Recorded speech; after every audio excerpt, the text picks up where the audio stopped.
Hello, Guardians. Welcome to Tower Casuals, the Destiny podcast here on Boss Rush Games. I am one of your hosts, Corey Deering, and alongside me, as always, is our lore archivist himself, Mr. Josh Finney.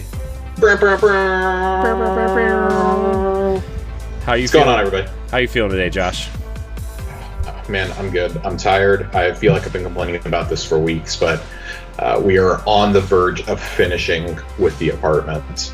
Really, my office is the last major place we have to take care of, along with a handful of the dishes that we've actually been using. So, almost done.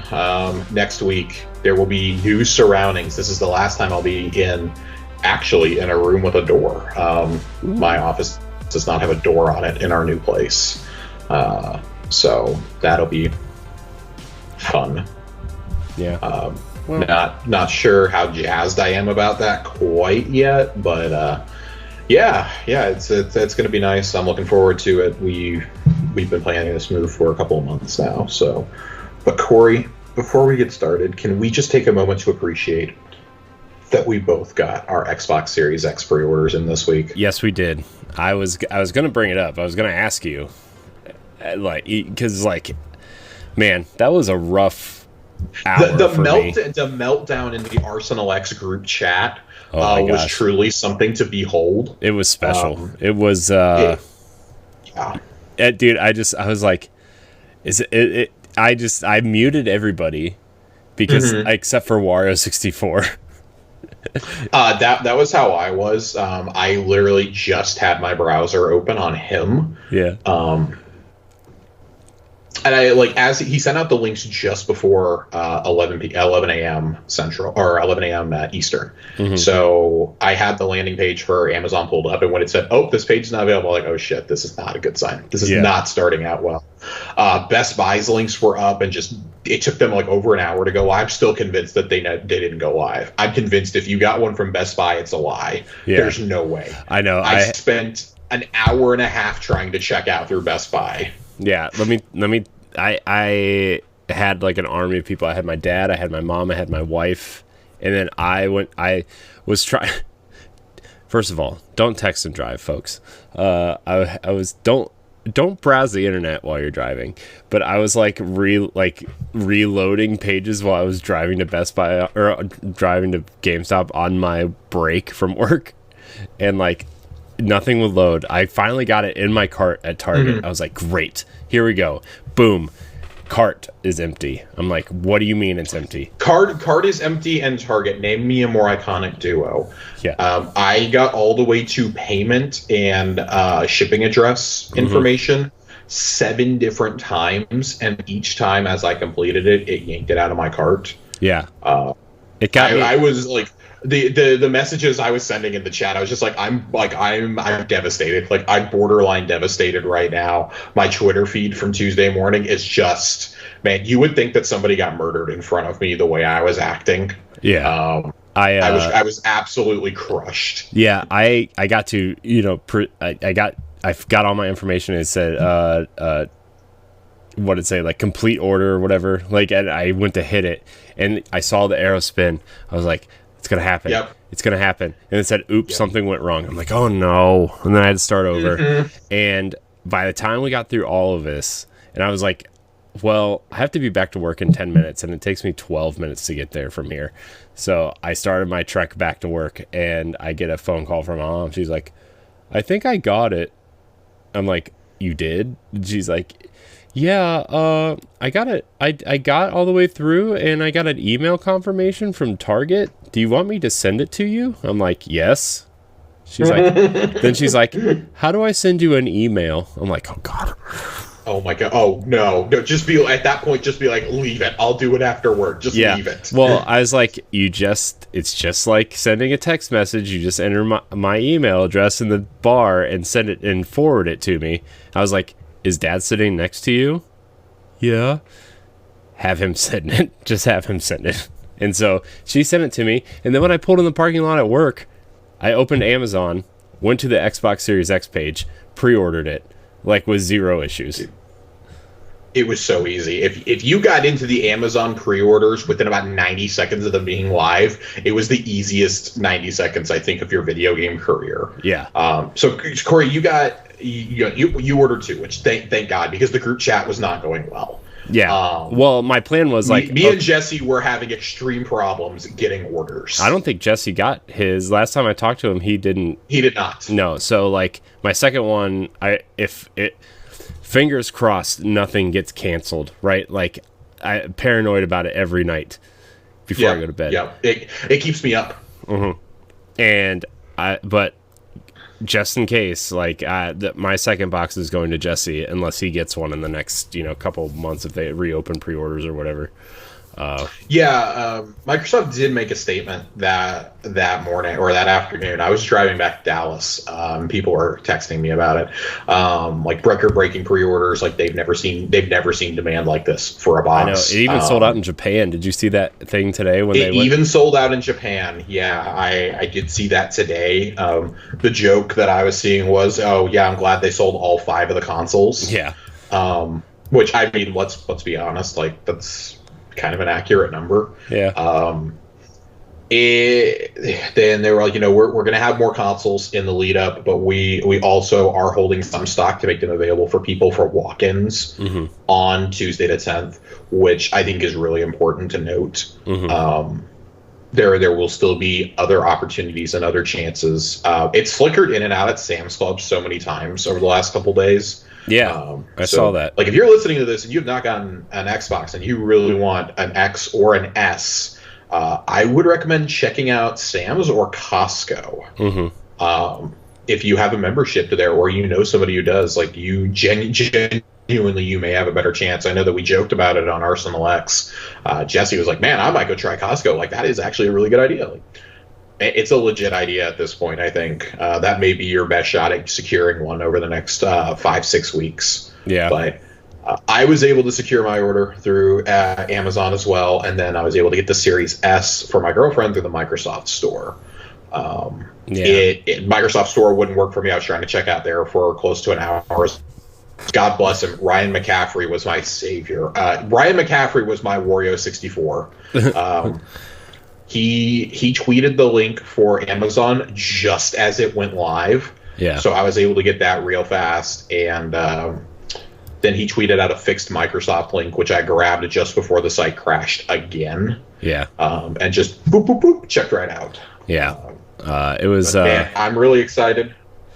This is awesome. Yeah, I'm excited. Let's go. I mean, it's funny though, because the first game we're gonna boot up is a game that we've been playing since the Xbox 360. So I mean, like, and I saw that joke happening too. Like, I saw some people online going like, oh, how on earth is this box selling out? They don't even have any exclusives on day one. And I'm like, honestly, I don't know if pre-orders, and I have no way to support this theory. I think 2 things drove pre-orders to go as rapidly as they did. One, we all have, not all, but people aren't going out as much. They have that entertainment money or vacation money they would have been spending to spend on a console now. In some cases, so you not only have the hardcore fan base, you have others who are like, you know what, I kind of want to have the new thing. I kind of want to have it, just to have it. Like, it makes my games look better. Like, I kind of like the mini fridge look. Like, I want to get one. And then the other is just... It's actually... Man. The box is actually not as big as you think it is.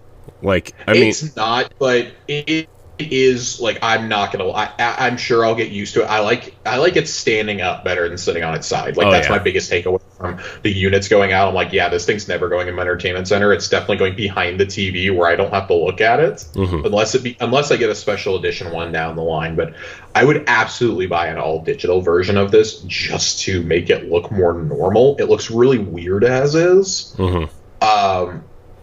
And I have no way to support this theory, but I really do think that the Bethesda acquisition 24 hours before did move the needle. Oh, yeah, it did, for sure. I think it definitely... I think especially for the Series S, for the $299 console, I think it may have shifted. Those units were always going to sell no matter what, but I think they went a lot quicker. Like, I saw some go, well, I was going to get a Series S. I guess I'm getting an X because that's all I can get. or vice versa. The S actually stayed in stock surprisingly long on some websites. They're still not live on Amazon, by the way. Yeah, they've never sold them on Amazon, which is interesting. I would like to be able to get it through Amazon, but I already have an X, and I'm paranoid about one of those getting canceled if I do that. So yeah. I am not going to press my luck. The only way I will is if Best Buy decides to put up Series X pre-orders again, which, again, not entirely sure they ever did to begin with, since I don't know a single person who was able to get a Best Buy order. I never saw anybody with a confirmation online. Nothing. Yeah. So...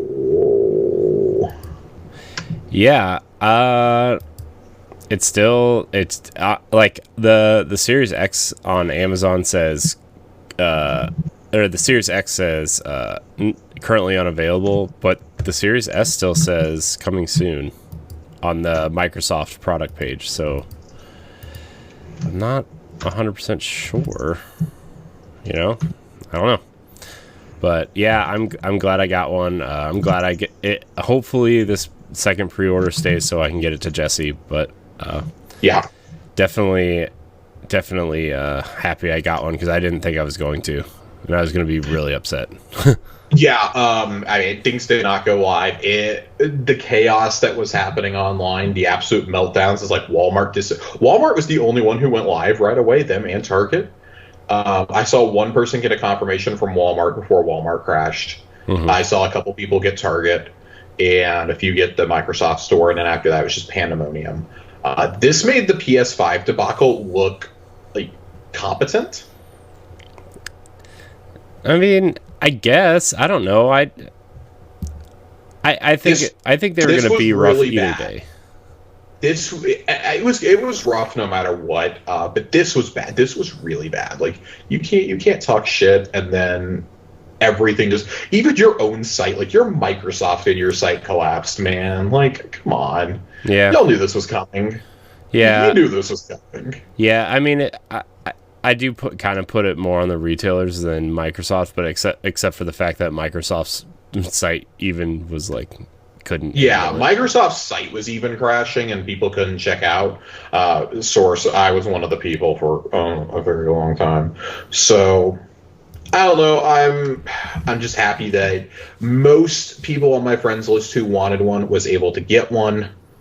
Mm-hmm. It was great. Yeah, it was great. I'm here for it. I'm happy. Thankfully, we were able to secure an extra pre-order for Jesse. Yeah, but I think that's where all of our attention turned once we had our initial console procured. Was okay. Let's give Jesse some links. Let's try and get him one. That's. I mean, I just wanted, honestly, like I thought Jesse was going to be able to get one at some point, especially when I opened the Amazon link and it was just like literally took me 10 seconds to do that. Yeah. It was just like buying anything else on Amazon. So, but yeah, I mean, it's. I'm glad I got to do that, and hopefully they hold. Yeah, God, fingers crossed. I'm so paranoid. I've double and like quadruple checked the shipping addresses that I put on them to make sure I didn't accidentally autofill for our old address. Yeah. Or our soon-to-be old address. I'm absolutely terrified that that's going to happen. Yeah. I mean, the one from Target is the one I'm paranoid about the most. Oh, absolutely. I don't trust Target. Yeah, and that's going to my parents' house. So, oh boy. But yeah, I'm more concerned about this memory unit now. But I mean, I guess we knew it was going to be that expensive. But we had the leaked prices like 3 weeks ago, and I remember going, "Oh, that can't be right. That's got to be a placeholder price." And then I read the tech that's in it. I'm like, okay, yeah, that's like actually kind of par for the course for those prices. I'm not overly shocked. Mm-hmm. I don't like it because it's definitely not consumer friendly, but also like I know 3 people who have said that they have either ordered one or are ordering one. I mean, I'm ordering one, but I'm still gonna, not smile when I do it. I keep coming back to this. Like, you can put games onto a USB 3.1 hard drive or SSD, and you can play all of your backwards compatible games on it. The only things you cannot play from there, you cannot play Series X games, and you cannot play anything that has been enhanced for Series X. So, like, I could not play Sea of Thieves from it, for example. I would not be able to play CD Projekt Red's Cyberpunk when like Gears 5 either now. Yeah, like you can't play that, but the vast you can't play the Xbox One version of those games from there. No, because it's going to detect that you're playing on Series X, and it's going to automatically give you the superior version. Yeah. Destiny 2 will not run from it. Yes. So. But I mean, while we're talking, I mean, this is a Destiny show, of course. While we're talking next-gen file sizes, we want to just go ahead and jump into the TWAB, because this was actually a central point of the TWAB today. The TWAB. It's actually a really short, sweet, and to the point episode this week. So we got to fill time somewhere, so we're talking about our Xbox pre-orders. The anxiety attacks that Corey and I were having. Dude, and the very little sleep that we got. I messed. Well, the night before, I was up late doing Nintendo Power Block and like editing the show. You did Power Block, and then we went live to talk to Bethesda acquisition. Yeah, that's right. We did do a show after that, and then like I edited both. All we did was like sit there for like 20 minutes and be like, "Oh my god!" I'm just, after a whole night of it on Arsenal X on Sunday night, we're like, "God, we're not going to get these orders. I'm so scared. Like the PS5 stuff is psyching me out. This is so bad." We're going into our third. You and I are going into our third hour this week talking about how anxious we are just to like not only pre-order the box, but I left my anxiety medication in Austin too. Oh god. Like I do take that like every morning, and I realized I left it on the counter. I was like, crap, this is just terrible. This is terrible. I didn't take it Monday, because of the Bethesda news. It caught me so off guard, and I just got so distracted leaving my apartment. To the point where I recounted this on our reacts, but I had to pull over about an hour into the drive from Austin to Dallas because my phone would not stop giving me alerts. Yeah. They just kept popping up on my car's computer, and like it all just froze up. Like I had to pull off, turn off my car, and turn it back on to get the messages to disappear. Yeah. It was bad. It was just like one would pop up and go away, another one pop up, but like boom, boom, boom, and they were just coming in so often. I had to mute every single chat, turn off notifications. It was bad. It was real. It was hilarious, but it was bad. Yeah. And then that's how I found out we now had remote play. I mean, first of all, I've never edited something so fast in my entire life than that our Bethesda conversation. First of all. Yeah, man. I put it up so fast. That's a whole nother show. That was literally a whole nother show. But I definitely recommend y'all should go listen to that. Yeah. It's on the Arsenal X feed. It's 30 minutes of Corey and I just going, this doesn't feel real. Like, what even is this? Like, it hasn't even been 12 hours. It's barely been 12 hours at that point. Yeah. Which I'm still having the same reaction I did 12 minutes after, and then I did 6 hours after when I talked to Ray Apollo. It's rough. Yeah. It's real. I mean, did you hear this? The Sega rumors are popping up everywhere again now too. Man, I came so close to buying into the Sega hype too, purely because of the blue on that controller. I pre-ordered the controller, by the way. The second that I saw, I was like, "Yep, that's Corey. Corey's gonna order this." I did. Corey's absolutely ordering this. I did. Yeah, I know you. That is the less surprising than us getting console orders is Corey saw that controller and bought it. Yeah, I did. I almost pre-ordered 2, and I'm like, I don't want to be too greedy here. I got a memory card to pay for. The rumors were so prevalent, being circled around so much that they ended up having to come out on the official Game Pass account and on the Xbox account on Twitter and be like, there is no acquisition news coming out of Tokyo Game Show. Yeah. They could do it. They could do it before it starts, though. So full disclosure, when we're recording this Thursday night. This morning is when the Microsoft showcase happened, And it was this morning. Yes, it was this morning. That's how little was announced. There is that there was nothing. Okay. They showed Flight Sim and a sizzle reel, essentially, of stuff that's coming to Japan audiences. Like, there a little bit of Scarlet Nexus was shown. I think some of the Medium was shown. Some other first-party titles were thrown in there. I think Psychonauts was promoted. Forza. Just a lot of stuff that we saw really in July, honestly. And then they touted that, hey, it's up for pre-order, but hey, it's sold out. Like, that was another thing they were able to push. They showed Resident Evil 8, I believe, was shown there. They showed a trailer for that. And there might have been something else. I don't know. I think the Scarlet Nexus, like, intro movie is out, maybe, or the theme song or whatever. There were a few... It's kind of weird announcements. It wasn't anything major. The major announcement was Doom Eternal coming to Game Pass on October 1st. Yeah. Which Corey calls on the Bethesda recap, by the way. Except you guessed that it was going to come day one to not day one to Game Pass, but it was going to be there when Series X launched on Game Pass. So you were half right. Yeah. By the way, not anything to do with Doom coming to Game Pass, but it will not let you pre-order more than one controller on Amazon. Fun fact. Kind of like that. Were you really about to order another Sega Blue controller? I just wanted to see if I could. You need to be stopped. I do. I can't be stopped. By the way, speaking of stopping, can someone please buy this original PlayStation with 6 games from me? Because I just don't want it anymore. It's been up on eBay for like 18 days. I want to list my Halo 5 Xbox on eBay because I see how much they're going for, but I'm so paranoid about it breaking in transit. Yeah. I'm trying to I'm trying to find a Xbox 360e console. Mm-hmm. And those things are expensive, by the way. If you're trying to look for one. These are hard to find. But anyways, we were talking about the TWAB. I don't know how we got to Doom and Game Pass and dude, I don't know. You know Sonic. What? It happens. This is off the rails. It is Tower Casuals, but I think people understand. This is a big week for. I mean, people who are excited to play Destiny on a TV at 60 frames a second, who didn't sign up for Stadia.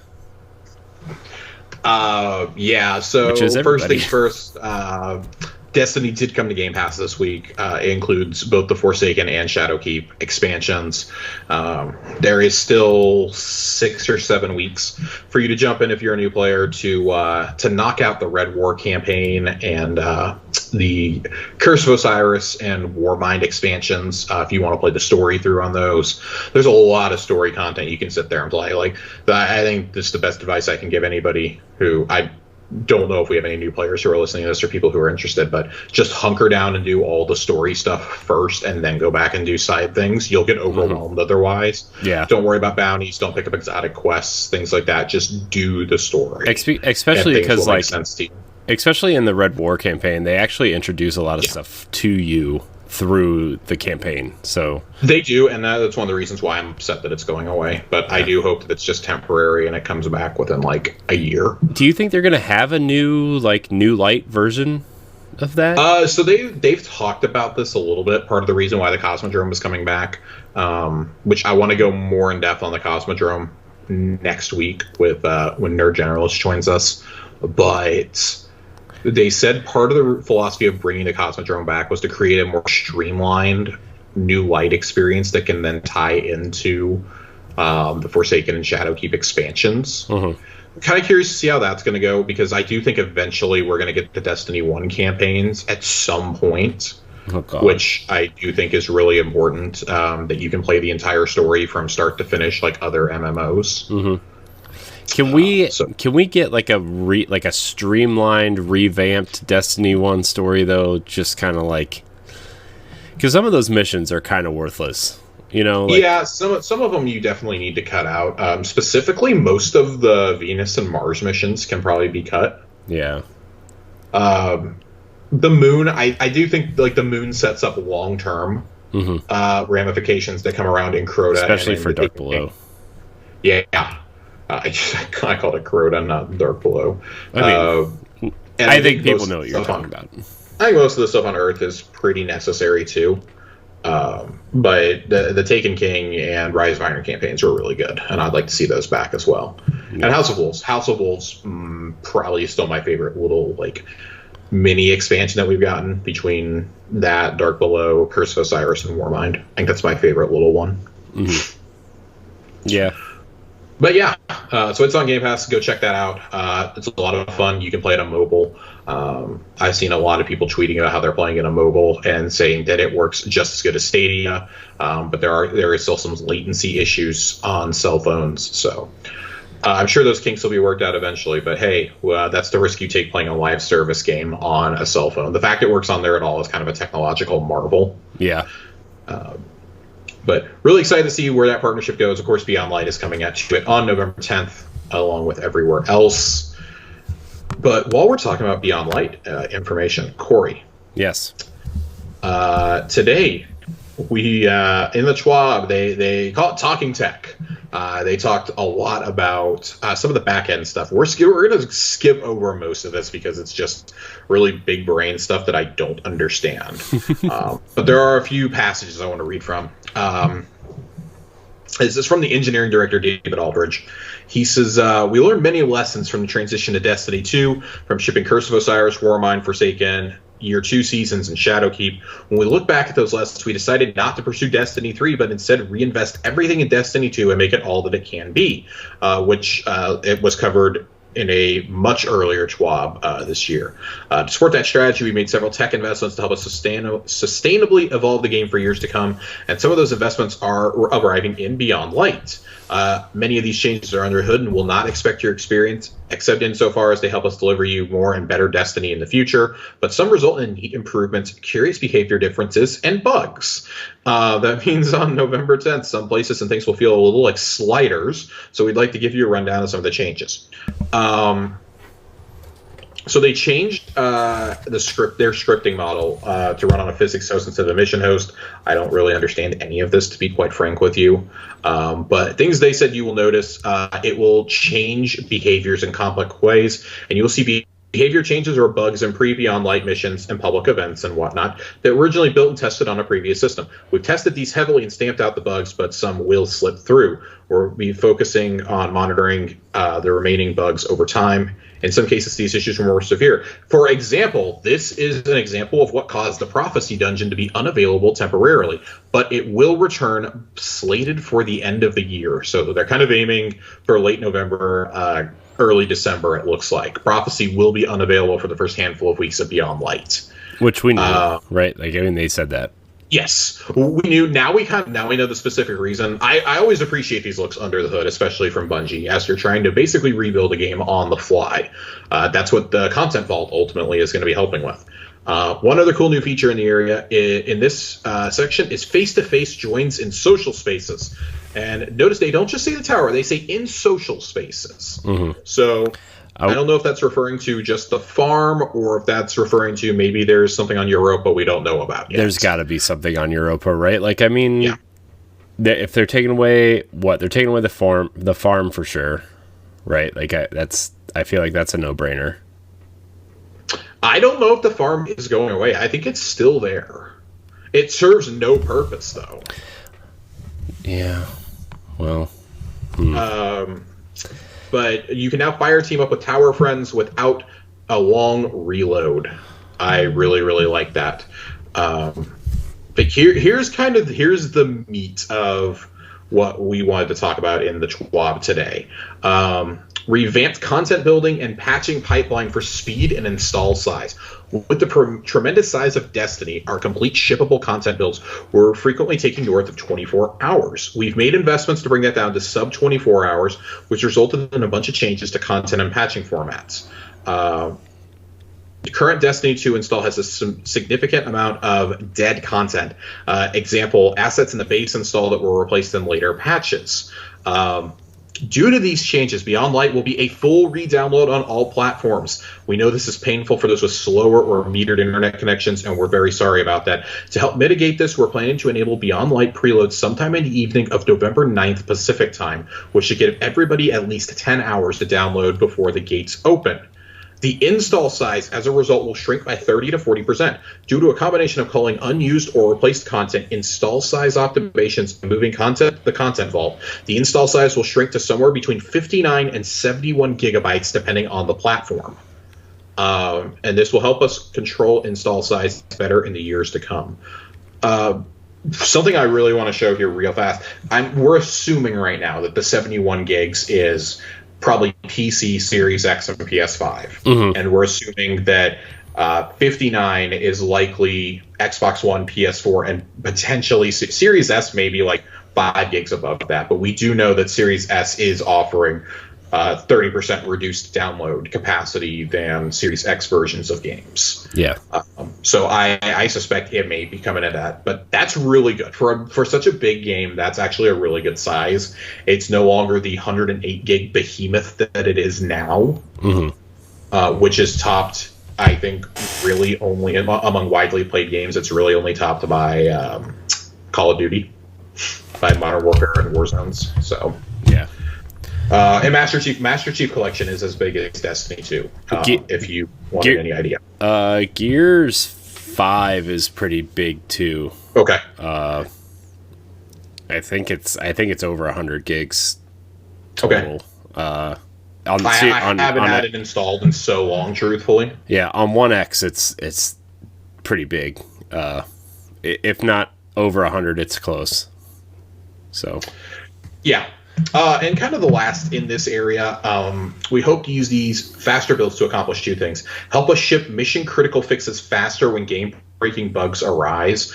Right now, it takes days to get a hot fix going, because it has to be certified and everything else. This will allow them to get it certified a lot quicker, it sounds like, and reduce overall pipeline death, enabling us to work on Destiny releases closer to their ship dates so we can react to fresher information about what's happening in the live game. For example, historically, each of our seasons has had to get deep into production before the preceding season launched, preventing us from reacting to learnings from that preceding season.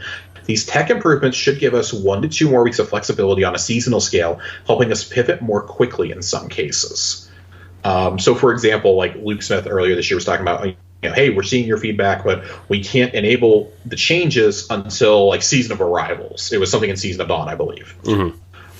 We're not able to pivot really quickly, but also I'm reminded of him talking about the Menagerie last year, where he just went, thank God everybody really liked the Menagerie model, because if you didn't, we weren't sure what we were going to do in the fall, because the lectern kind of works similarly. Getting rewards from certain activities works the same way. We were really scared that if y'all didn't like this, we were screwed. And yeah, I mean, there's other things. They've relit parts of the EDZ and Nessus to make them look a little bit different, kind of a fresh coat of paint for year 1 locations. And since they really have had no changes to them since the very beginning, those 2 locations specifically. And they also talked about the character face system is being rebuilt also. And why they weren't able to do it before. So Guardians' faces may look a little bit differently, and their long-term goal of enabling everyone to imagine themselves as Guardians. They are building lists of things to change on face shapes going forward in the future. I think now that to me, if they're finally getting to this, it means, okay, we're fixing a lot of our long-term and long-time standing technical issues that we just haven't gotten around to fixing yet. So, yeah, that is the really, really, really, really nerdy Schwab of the week. And there's some really sweet emblems up for winning certain things like the Bungie Bounty, Movie of the Week, Fashion Show, etc. These are all really cool emblems that you have a chance to win. And then some emblems for those who help out on the forums. Other than that, yeah, that's about it. It's a really, really short Schwab. Next week, they hint that next week we're going to cover the Festival of the Lost. which launches, I believe, the Tuesday after. I think it launches the first Tuesday of October, roughly on the 7th, 6th or 7th. So, yeah. Other than that, Iron Bananas returns next week as well. Yeah. We literally just had Iron Banner, and it's coming back again. Yeah, why is it so... Because wasn't it like 2 weeks ago? Yeah, it was 2 weeks ago. They addressed it in here that they want to be handing out Pinnacle rewards more. They said, we're going to have a few fun things between now and Beyond Light launching since this season is going so long. They did double Nightfall Ordeal loot last week on the Lake of Shadows. They're doing triple Infamy this week, and next week Saladin's going to return with triple Valor and his Pinnacle rewards, of course. And they do note at the end there will be a few more weeks with increased rewards for Vanguard, Crucible, and Gambit. Just hurry up and give me my double Bright Ingrams. I'd prefer that than anything. Right. I would genuinely play a lot if you announce that. There is one other... it's not a TWAB, but it is something that went up this week. I don't know if you got a chance to look at this yet, Corey, but it is a post that they put up about Europa called 100% chance of snow. And is this about the weather stuff that they were talking? It's about the weather stuff. I saw a little bit of it. I found this really fascinating, frankly. Yeah. So they talk about this, and they were brainstorming and talk about doing the idea of a blizzard to sell the fantasy of being in a harsh environment. Design took over everything on this, and the implementation and everything. They tested features like slowing player movement, altering grenade paths, and knocking players off their sparrows. But they say it was their design lead. The design lead for all of Europa says it was painfully unfun and made doing anything in the game almost impossible. We wanted to find a delicate balance between it seeming dangerous, but without it being actually disorienting, oppressive, or negatively impacting. So what they came to do is they have 3 different cycles that the weather is going to go through. The first has no storm at all. This is what Europa would look like without the new weather system. Clear skies, fresh snow, perfect skiing weather. Consider it the smoothest sailing you'll find. And they give examples of what each of these looks like from the same perspective. During a light storm, the wind picks up, snowfall increases, and it's largely aesthetic. It blots out the sun, obscures the starry skies above you, and dramatically changes the feel of the destination. It does kind of look like something out of a horror movie, frankly. And then when the heavy storm hits, the sky is heavily obscured, wind roars, and snow flurries become violent. The midground is difficult to see, and except for faintly visible silhouettes, it would be nearly impossible to navigate at all. You are encouraged to stick closer to cover and move with intent. Mm-hmm. I personally can't wait to see how Nightfalls handle this. I almost guarantee you there's going to be a section of the raid that will be obscured like this. Yeah. Which is really cool. And worth remembering that just because the weather picks up does not mean the moon's combatants disappear. Even though it looks like the snow is shooting at you, it's not. So with zero visibility and a falling Kell to stop, it might not hurt to pack a thermal scope in tent. So the weather's going to affect how you are going to move through the environment. It's very basically like it's forcing you to change your game and not necessarily impacting it. I mean, you can still run through like, hi ho silver, but you may die right away. That's no different than how I play now. I just die right away. Just wait for people to pick me up. I also like at the end if you read it on Bungie.net, they talk about the sound a little bit and the wind sounds and everything. There's an audio clip you can listen to there. So yeah, that's all the news from Bungie this week. It's a fairly tame week compared to what we've been getting lately. Yeah, but I think this is the time where there's going to be a lot of downtime between now and Beyond Light. So I think it's fine to have like different things to talk about and just have smaller shows anyway. Because I know when Beyond Light comes out, we're just gonna blow this show out of the water. To be honest, it's just gonna be. Yeah, this frankly, this may be our last. I say last. It's really the kind of like easiest flowing show, I think, like without a ton of news that we've had in weeks. Yeah. And they said, you know, we're trying to set the expectation not every single TWAB is going to be a massive blowout, but I mean, you figure we've only got about 5 left before Beyond Light. There's a lot of ground to cover and an entire seasonal event that's going to happen as well. It's gonna get a little crazy. I, for one, can't wait. There is one last thing I completely forgot. I had this pulled up in another tab. They actually give us the map of Europa. I think it's the first time they've ever released the map of a new zone to us, as it'll appear in the director ahead of time, and you can kind of see what each zone is all about. The Eventide Ruins up at the top of the map, north end, once home to thousands of settlers, and now all that remains of the Clovis Bray colony. We are going to go into that. We're going to talk about Clovis Bray a little bit today, and definitely much more next week. But in the promo image there, it definitely looks like a ruined city or ship home of some sort with fallen mechs walking around. Off to the right, the Assyrian Abyss. That's the pyramidian-looking structure that we've seen. Mech structures visible on this surface are only the tip of the iceberg. Cadmus Ridge, which is just below the ruins. A snowy landscape in the last known location of the buried Bray Exoscience Facility. Presumably that is where we'll find a Deepstone Crypt at for the raid. Continuing on, Charon's Crossing, the site of Europa's communication center, and the origin of a distress signal sent by Varix. So that kind of confirms. We talked about Varix about 2 months ago on the Lore Corner. There's a little bit in the pre-order ghost for Beyond Light where it says we don't know if he's being held hostage or not. This, to me, confirms that he is being held hostage, and this is likely the area where we spawn into patrol. And at the bottom is called Beyond. Get it? Beyond Light? An old friend awaits us in this clearing that overlooks the conflict between light and dark, and the only image that we see is just this massive pyramid. So it looks really cool. I'm definitely here for it. I love it.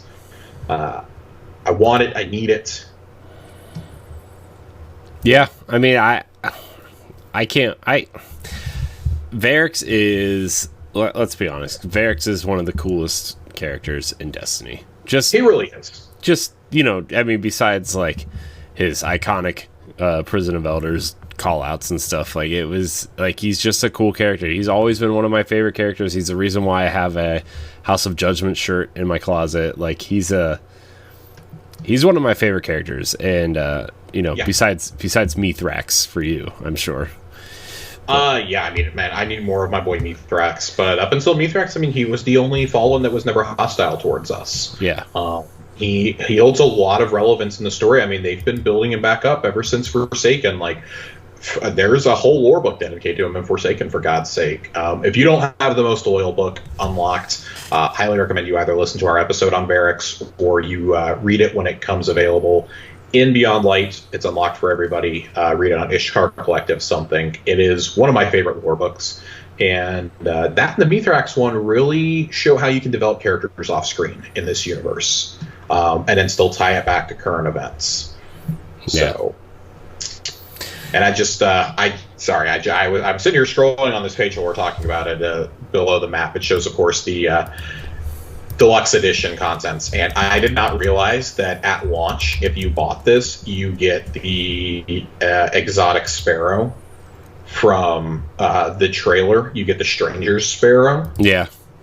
I did not realize that was part of this, and that you got the No Time to Explain catalyst just given to you. I did not realize that, so yeah, that's really, really cool to me. I'm definitely excited to see that.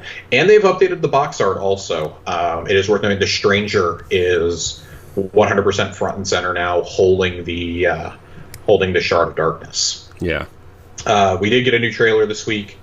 Not really going to go over that. If you want to watch it, go check it out. I'm at this point not really watching the trailers nearly as much. I've seen all I need to see. There's one little snippet I saw out of there that I definitely do want to mention, though. It looks like they have found a way to deliver more than 25 enemies on screen now. It looks like an entire army of Vex, and I'm really, really excited to have to fight like 50 Vex at once.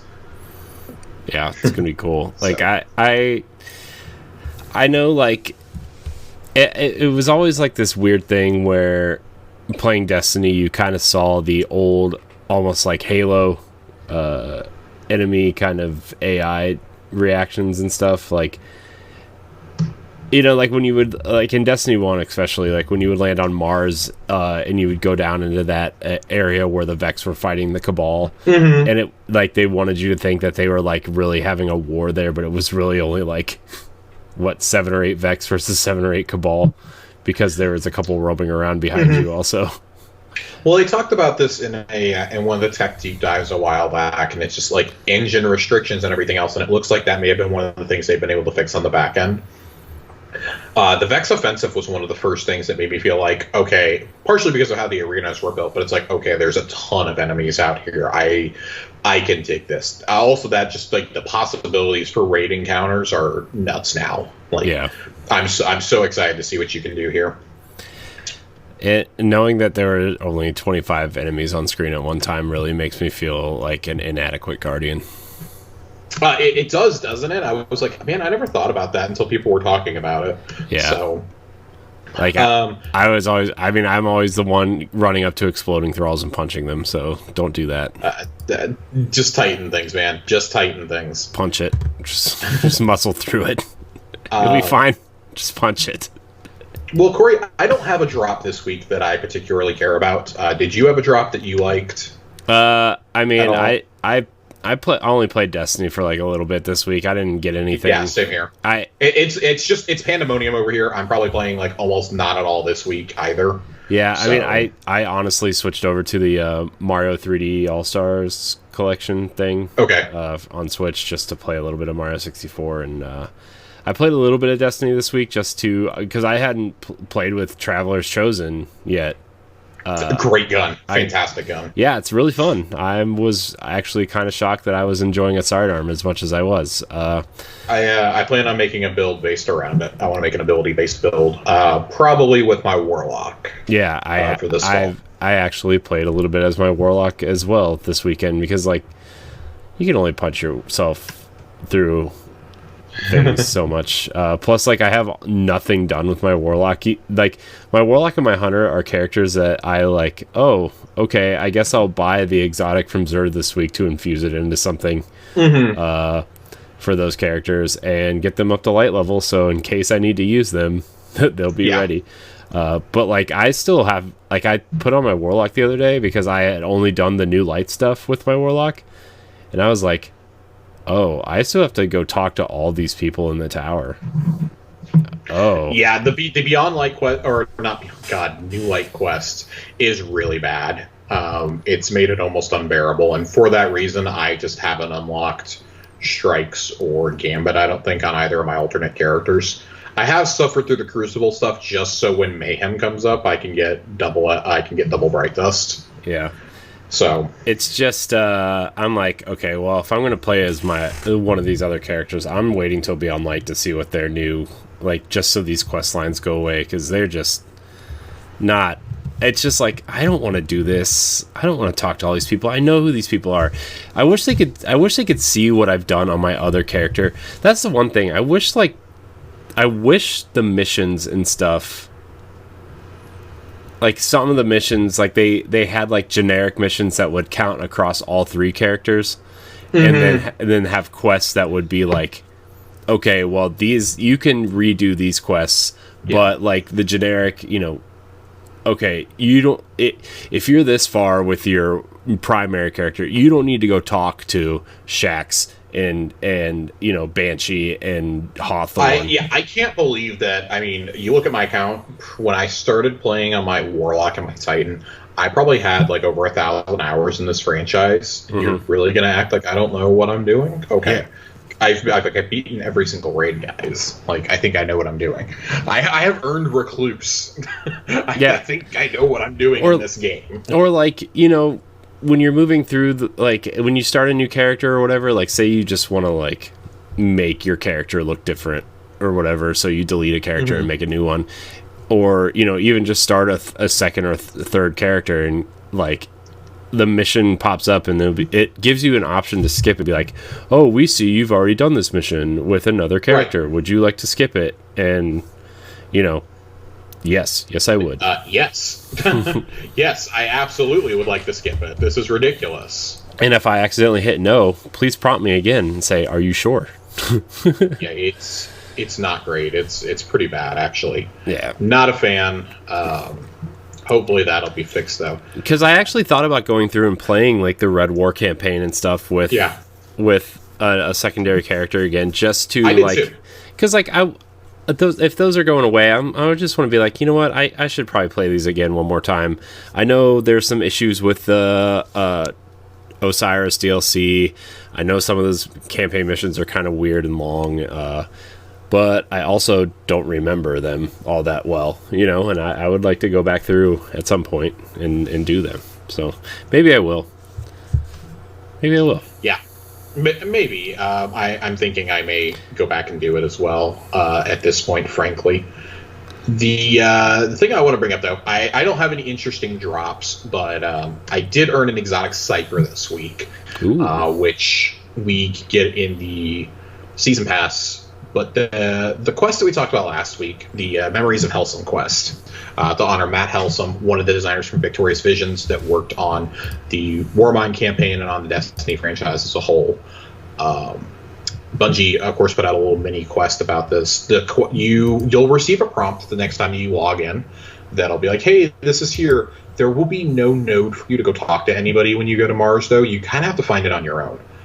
You just walk like you're going towards the mine lab, and before you even get into the mine lab, there'll be a little room off to the side when you crawl through the tunnel that is now open. Go in there, pull out your ghost and scan something, and then, again, no prompt.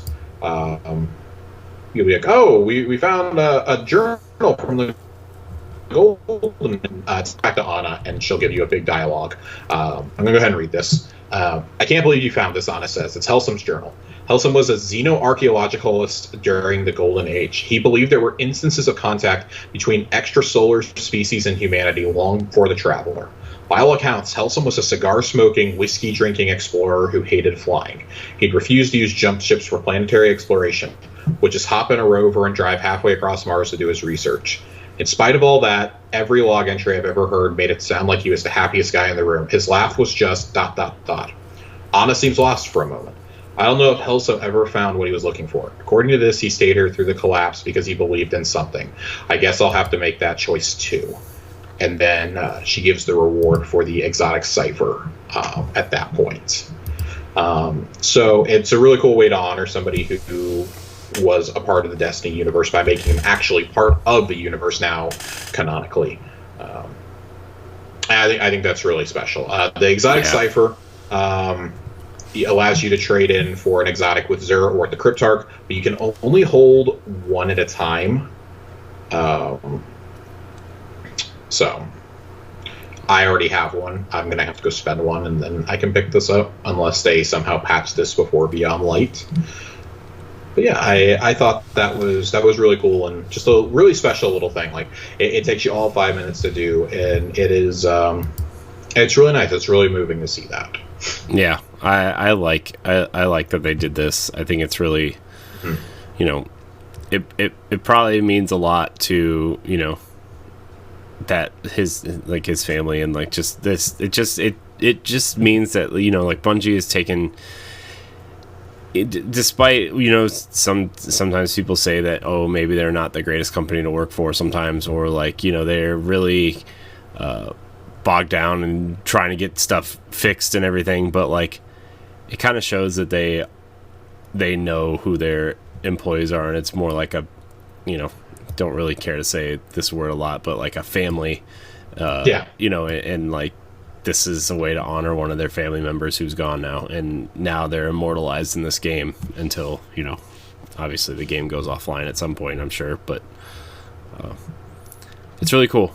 I should probably go do that quest as well.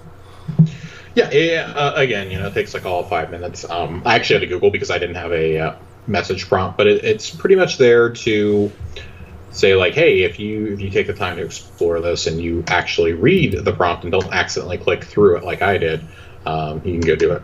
real quick and honor someone who worked on the game. Yeah. So very cool little quest. I like it. I saw some people wondering why on earth would you put this on a planet that's going away? And the simple answer to that is Victorious Visions basically designed all of Mars. Yeah. They essentially did most of the Warmind campaign and content. And he was the project lead on that, to my knowledge. So that's why... was the better of the two original yes. DLC campaigns by far. Yes. So that's definitely why it's happening this way. Yeah. And I really like it. So yeah.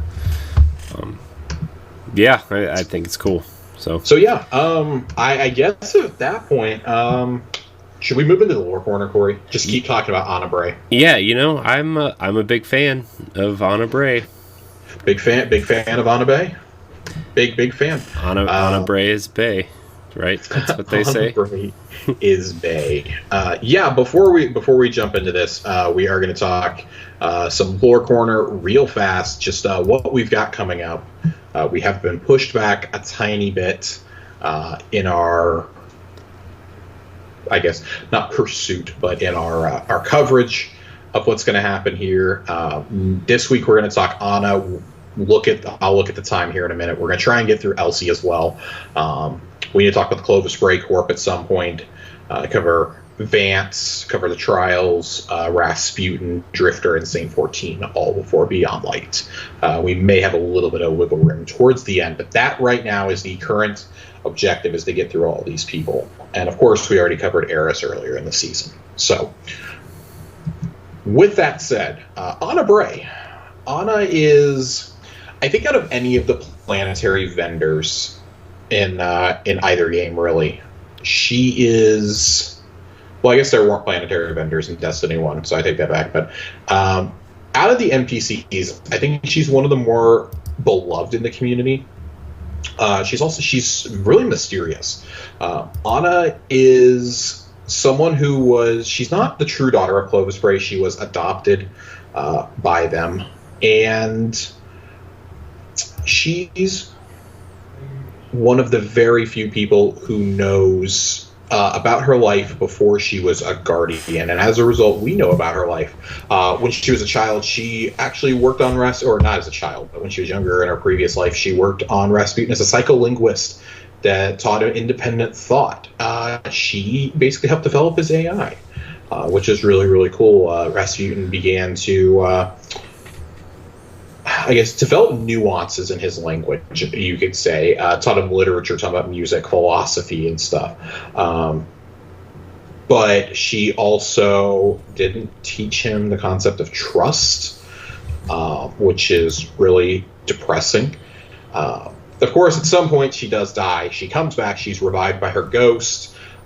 She learned of her past because of the ID card that was on her and other materials with her. She was mentored by the legendary hunter Andal Brask, one of the best friends of Kate Six, and she was in a fire team, but she lost her entire team. So a lot like Eris, her entire fire team also died. She was part of the Battle of Six Fronts. She was famously part of the fire team that drove people back.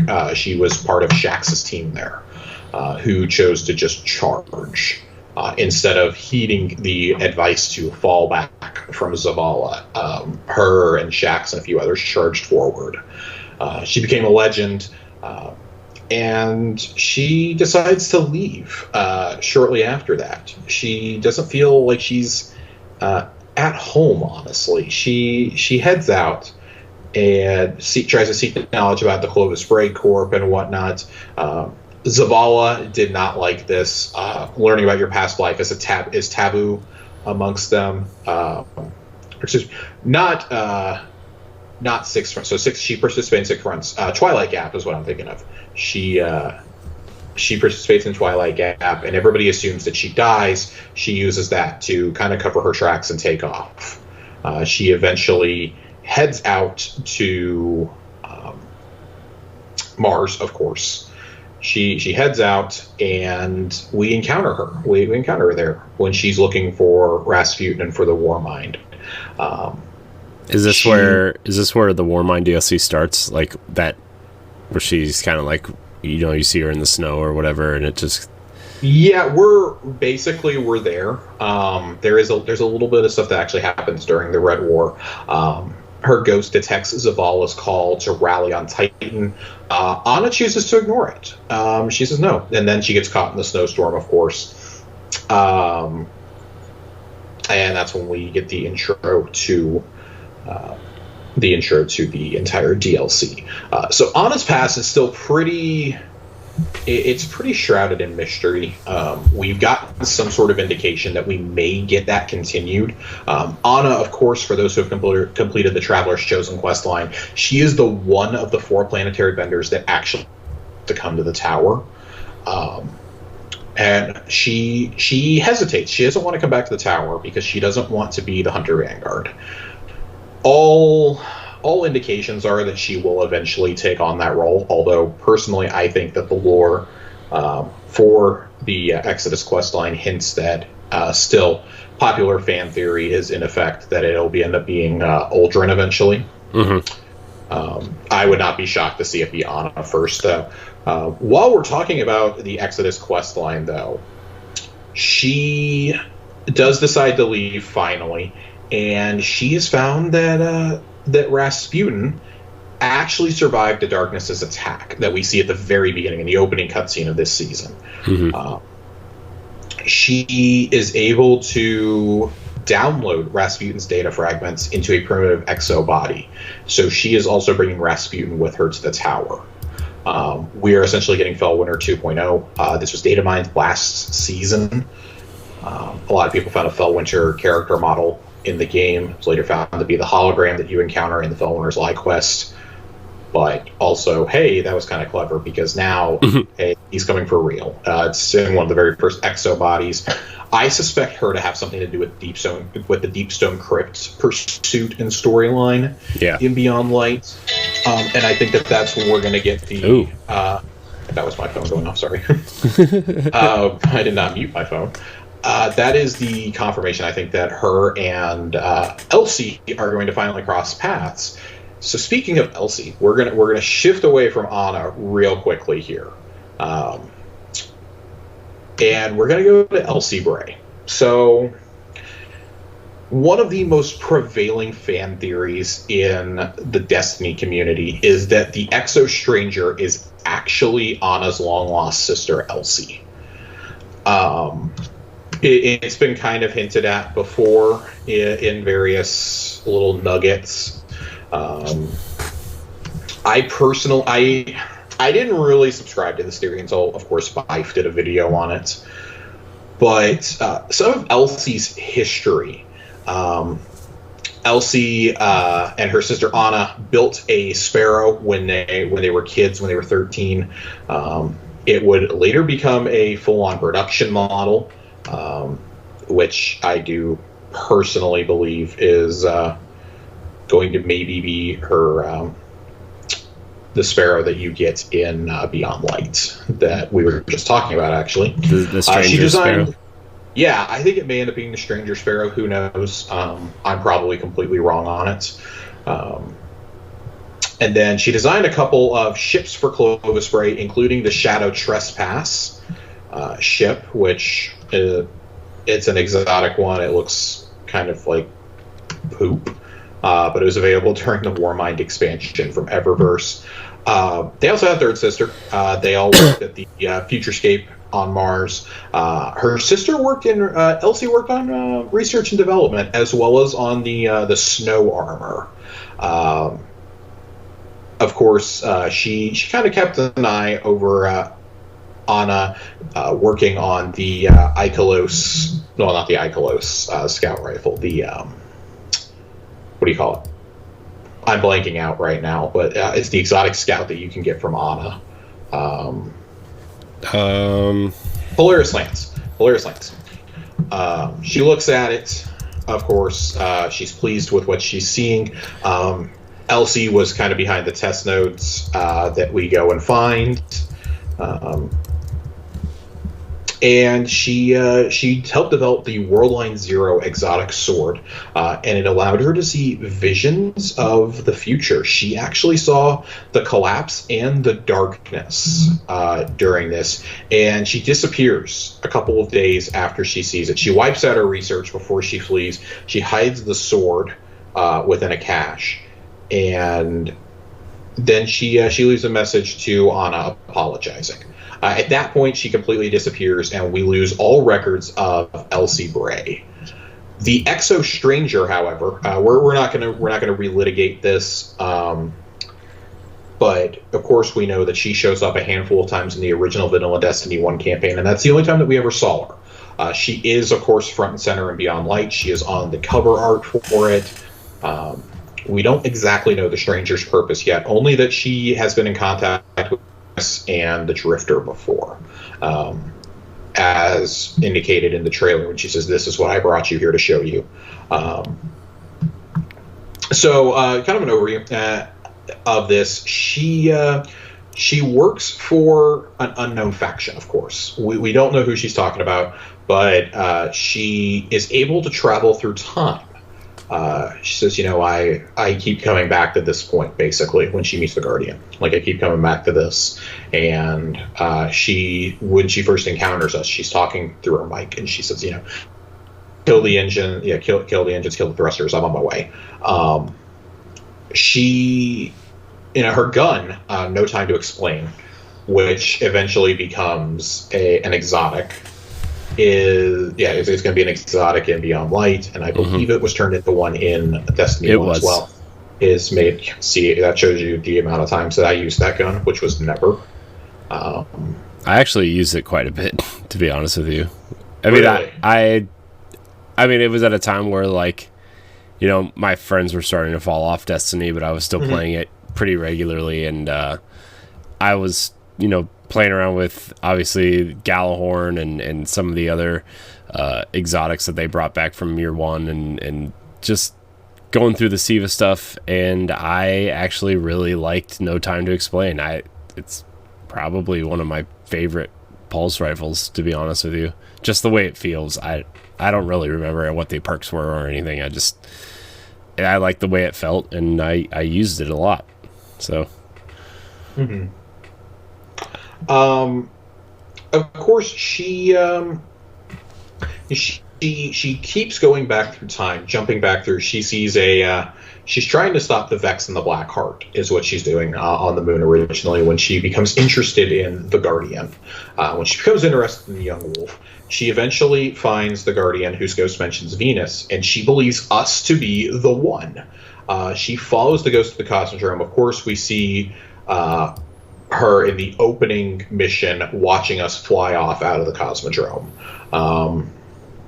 and she thinks that we're the one. She thinks we're the one. She gives us her gun, of course, at the end of the vanilla campaign, and then she just disappears without a trace. We don't see her ever again.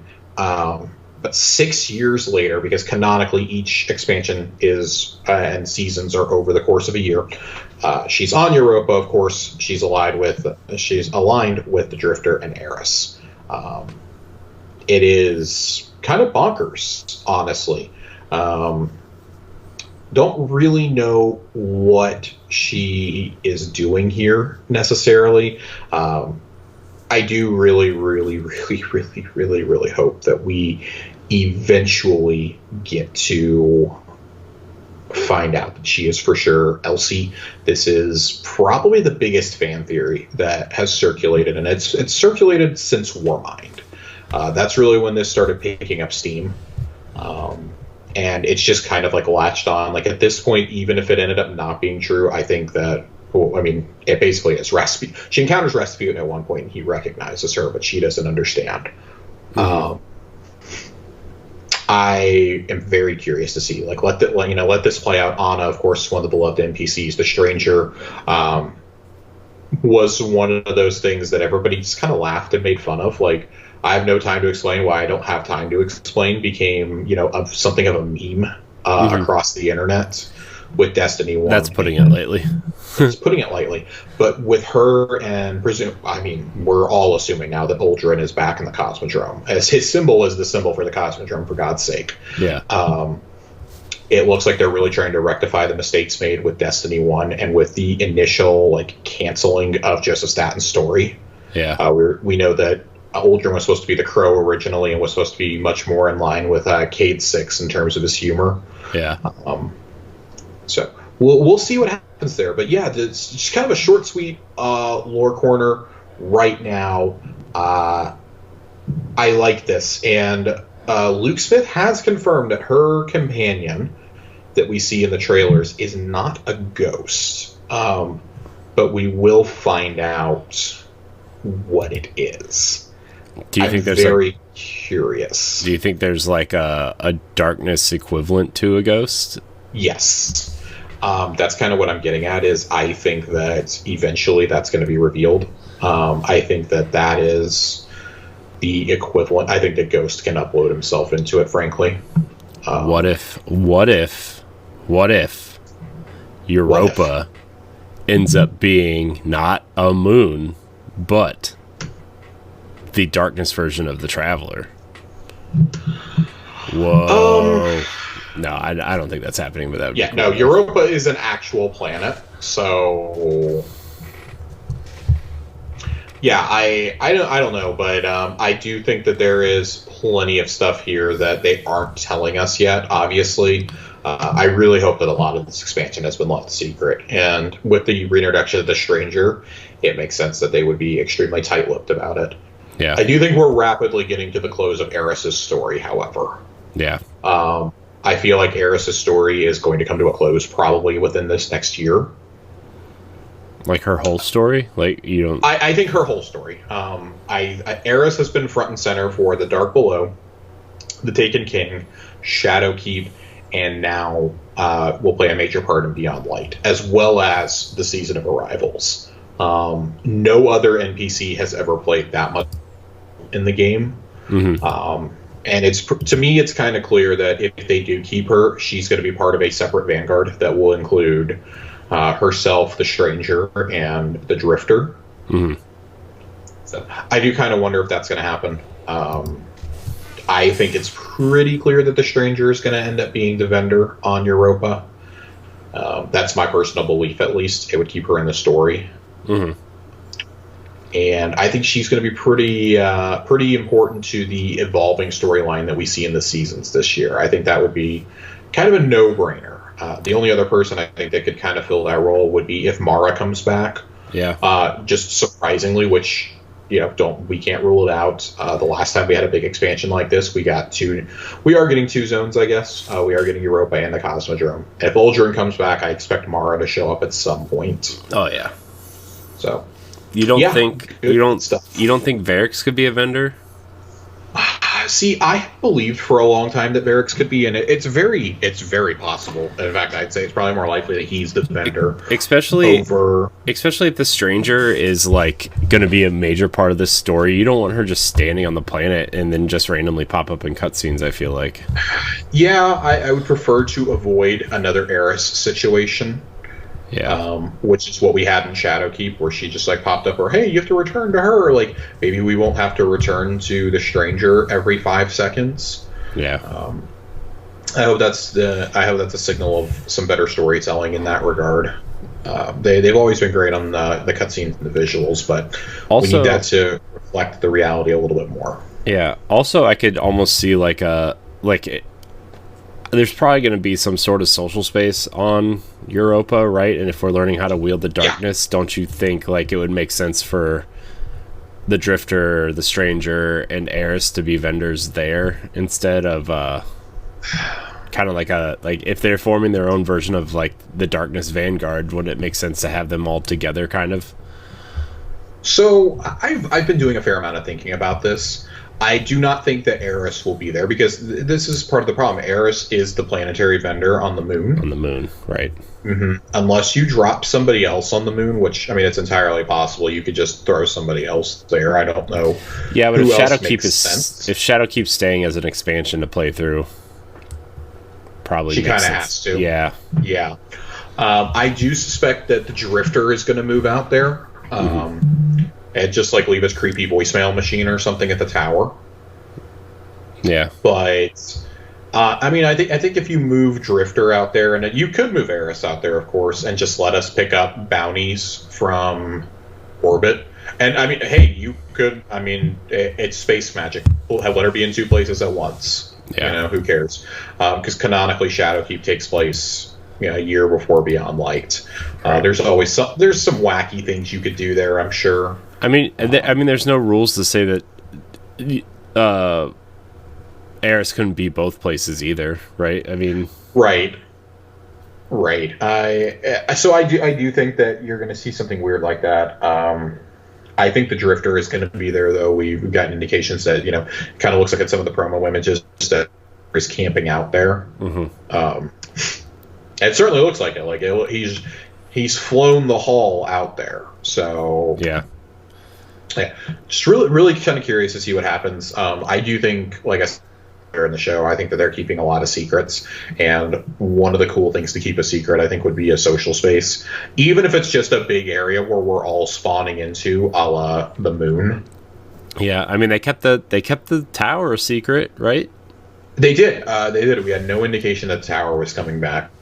We were on the farm forever. Yeah. So it is entirely possible that there is a social space. It is entirely possible that there's a third space after this. That since, you know, Cosmodrome is technically reintroduced content, there is always the possibility that there is a dreaming city waiting for us. Yeah. Maybe this is when we go to the distributary. Who knows? Yeah. So especially if Mara's going to come back, I think that something like that is going to have to happen eventually. Yeah. But I also think. Oh, go ahead. Oh, I was gonna say I could see the if Aldrin is the vendor and he plays some sort of role in the story, I could see Mara coming back and the reef kind of reappearing, or like a version of the reef. I would love that, and you know, like maybe next year or something, Varix goes back to the reef.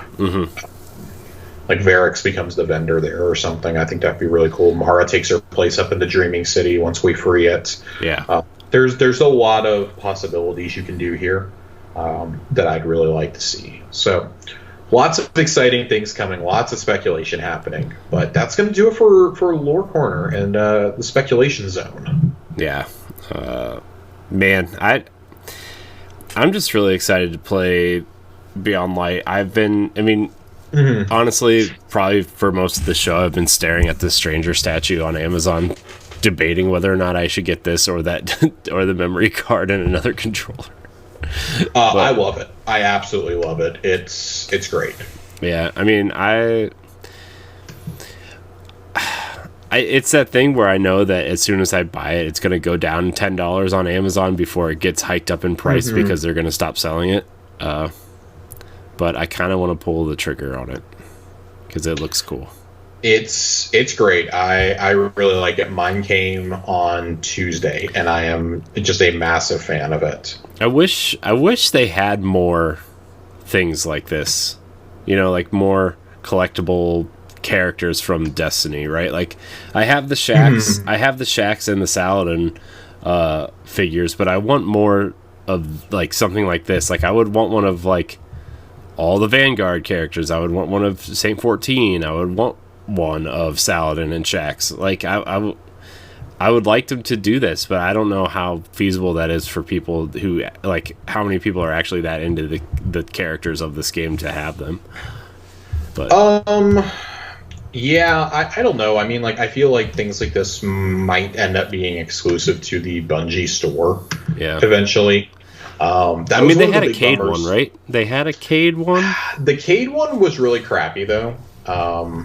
I have the Cade one. It's Cade's Last Stand, and it's very flimsy. It's not like this one. This one actually is like built really good and really detailed, especially for the price. So I got it on sale. I got it for $50. I ordered it right away when it went up on Amazon. I was initially really upset because it looked like you were only going to be able to get it with a Steam code. Like, well, that kind of sucks. Like, if they ever did an Xbox version, so I was like, well, if they do an Xbox version, I'm ordering this instead of getting the actual Bungie Collector's Edition. I don't need another duffel bag or backpack or water bottle or anything at this point, and I don't want to spend that for a shard of darkness. Yeah. This though, you know, 60 bucks, 50, 60 bucks, whatever I paid for it, cool. And then I've got Beyond Light on top of that. I'm basically paying like 130 bucks for a collector's edition. Yeah. I'm fine with it. As long as I'm not buying a statue every year. Like if they start making really cool ones, I'm going to have a problem. Yeah. For right now, I really like this. Yeah, I mean those what are they, the 3A figures of the Titan Hunter Warlock figures that are like the $200 ones? Yeah, like I would much rather have like the characters from the story as those instead of like, you know what I mean? Cuz like I think the whole appeal of though like a Hunter Warlock Titan character is that you get to make your own, right, and decide what your character looks like. And these pre-designed ones are like, yeah, it'd be cool to have, but that's not my Titan, you know. Whereas like Zavala is already established, Ikora is already established, Cade, Saint 14, even like an Osiris one would be really cool looking, you know. Like I would rather have a nice statue of those. Yeah. I'd like to see some of the denizens of the tower, really, some of our close allies. I mean, because like, if you took a random poll, people would want, of course, Zavala, Shax, Saladin, Ikora. They'd want a proper Cade one. I imagine there would be some who would be like, hey, can we reach back to Destiny 1 and do the Stranger, do Eris? Yeah. I would absolutely buy a Drifter with that Rebreather mask on from Beyond Light. Yeah. I would absolutely get a Drifter. I think any of the main characters I would probably buy. Like, there's probably I would consider Mara or Uldren. Maybe even this dude, if they did the spider sitting on his throne, like I'd have to get the spider. Dude, that would be like a $300 statue, but just of Spider, just like sitting there, like on his throne, just leaning back like this. You know, I'd like him to be back there, but like have like a dead ghost in his fingers or something. Yeah, that'd be so cool. Like, I mean, hell, you could even do some of like the raid bosses, maybe. Like, I would never buy a Galaran, but like Callus sitting in his chair. I think an Oryx one would be cool. Dude, an Oryx so I have a Crota Pop sitting on my shelf, or it was sitting on my shelf. I bought some of the Funkos when they came out because I felt like that was the closest I was ever going to get to it. Yeah. I have the glow in the dark Crota. I have Atheon, Zur. I mean, even Zur would be cool. Dude, I would love a Zur, just like with all his tentacles on his face. That would be really cool. Yeah. Like my biggest thing, the thing that I'm the proudest of collecting in my entire life, I have every single Disney Infinity character ever made except for the $300 unreleased Peter Pan. And like, if they just made a nice line of Destiny figures like this Stranger statue, like I would buy them all. I would too. It would become a problem really quickly. Oh yeah, I would have to sell a bunch more stuff to get them, but I would definitely, you know, if they release like a new one every 3 months, instead, like, if it was between one of these statues and like a game I was on the fence of getting, right, like it would definitely be one of these statues I would go for, you know. Man, I could think of like 15 characters I would want right now. Like, you could do like a whole Iron Lord set. Yeah, I think when you like that, it's you have to do things that you know will for sure turn a profit. And I mean, like, off the top of my head, there's 6 characters that would, and that's of course the 3 Titans, Ikora, Drifter, and I would say probably Cade. Well, not probably, Cade absolutely would sell. And then after that, I think you could do like another wave, like do an Uldren, do a Mara. Mara would absolutely sell. Spider. Spider is like a big deluxe one. Maybe Mithrax or Varix once we've done a little bit more with them. Gosh, if I could just have a Varix statue sitting on my desk. Give me a Sepix Prime Nightlight. That'd be cool. That'd be so cool. Or like a Traveler ball. You know that Xbox light that's just like the orb with the X in it? Like, give me a Traveler one too. Dude, like, I would buy so much needless crap if they started doing this. Yeah. I'd be a little disgusted. Like, I really like the little weapon replicas that they were doing on Bungie Rewards there for a while for some of the exotic quests, but they were so flimsy and breaking. I was like, I don't want to spend $100 on this for it to break, but I would have absolutely bought one of Outbreak Perfected. Yeah, like I have the McFarlane Titan character, and like I loved it because it had the Helm of Saint 14, it had the Vault of Glass armor, it was the shader that I used. I was like, man, this is awesome. It came with Hung Jury and Gallarhorn, and I was like, oh man, this is the greatest thing of all time. And I open it and it's a piece of junk, you know? And I'm like, oh man, I'm just so disappointed in this. Yeah, I really would like to see some, like, I like the 3-0 figure I'm looking at right now with the Mercury of X-Chrome on it, and I love it so much because I really like the guns that are with it. But Jesus, man, I can't justify spending $200 on this. That's really difficult for me. I do like that it includes the Arc Staff. It has the Last City shell, Uriel's Gift Sins of the Past, Curtain Call.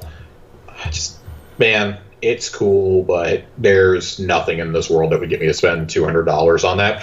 Now, if it was a custom printing of my Guardian, I would spend $200 on that. Oh yeah. There was a Titan. Absolutely need it with the Dead Cloak. There was a Titan that came out for Destiny 1 from the 3A figure. With the Hanged Man shader on it, and it came with Thunderlord, I think. Yeah, I remember that one. And that was the closest I came to getting one of these 3A figures. But I was like, they are so cool. They are super detailed. I can't justify dropping that kind of cash. Yeah, and it was a Sunbreaker Titan too. So he comes with a hammer. Yeah, and I think he comes with Last Word also. Let's see, it's Thunderlord and I think it's Last Word and hammers. So, which was the closest I've ever come, but it's really expensive now because it was a Destiny 1 Titan. So. It's like 300. It's like it's 300 beyond bucks. Our reach now. Yeah, it's beyond light, as they say.